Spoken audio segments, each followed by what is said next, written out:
क्या आप योग को हिंदू धर्म या हिंदू विचारधारा का एक हिस्सा नहीं समझते? क्योंकि बहुत से लोग कह रहे हैं कि योग मुस्लिम धर्म के या ईसाई धर्म के खिलाफ है। एकेश्वरवादी धर्मों में आप सिर्फ एक भगवान को ही पूजते हैं और योग उसका उल्टा है। देखिए, योग में किसी भी तरह की पूजा नहीं होती। वैसे भी मैं आपको बता दूं, ऐतिहासिक रूप से योग सभी धर्मों के आने के पहले से मौजूद है। ये 15,000 साल से अधिक पुराना है, जब आदि योगी ने पहले योग सूत्र दिए थे। 15,000 साल पहले इंसानों के लिए धर्म जैसी कोई चीज ही नहीं थी। उस समय उन्होंने समझाया कि इस इंसानी तंत्र को कैसे हम उच्चतम स्तर तक ले जा सकते हैं, ताकि एक ऐसा अनुभव पैदा हो। देखिए, खुश रहना अपने आप में कोई लक्ष्य नहीं है। अगर आप अपने खुद के स्वभाव से ही खुश हैं, तो इसका मतलब है कि आपके अंदर दुखी होने का डर चला गया है।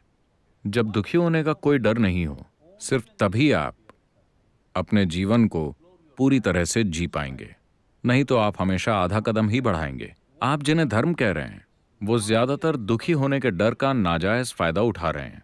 तो योग उस बारे में नहीं है। यह आपको दुखी होने के डर से आजाद करता है। यह आपको किसी भी सत्ता के बंधन से मुक्त करता है, चाहे वो गुरु हो, कोई संगठन हो या भगवान हो। यह आपको उन सब से मुक्त करता है। तो इस मायने में आप कह रहे हैं कि योग हिंदू धर्म या हिंदू फिलॉसफी से भी पुराना है, ये 15,000 साल से अधिक पुराना है। सबसे पहले इसलिए इसे सीमाओं में नहीं बांधा जा सकता।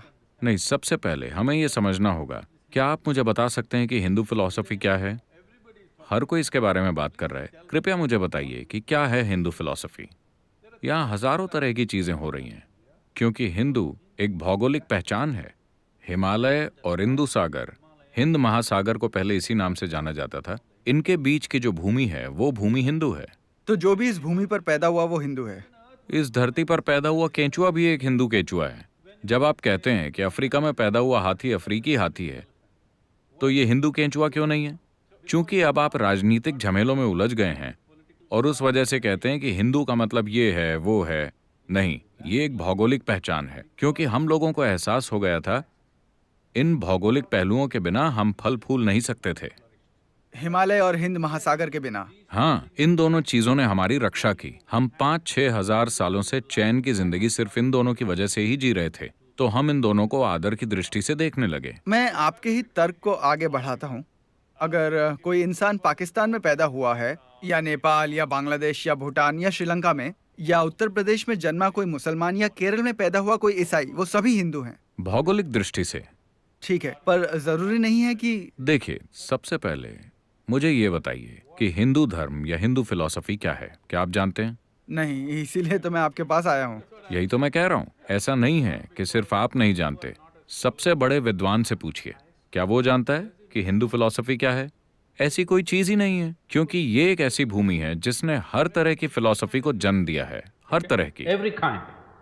Because this has always been a land of seekers, never a land of believers. We never believed it. क्योंकि ये हमेशा से खोज करने वालों की भूमि रही है, विश्वास करने वालों की नहीं। इस देश में परम लक्ष्य हमेशा मुक्ति या आजादी रहा है, भगवान कभी नहीं। कभी कोई विश्वास प्रणाली नहीं रही। हमेशा सवाल उठाना, हर चीज पर विवाद करना, खोज करना ही यहाँ पर जीवन का तरीका रहा है। तो हिंदू धर्म जैसी किसी चीज का सवाल ही कहाँ उठता है? सिर्फ मुकाबले में, राजनीतिक होड़ में आप खुद को ये या वो कह रहे हैं।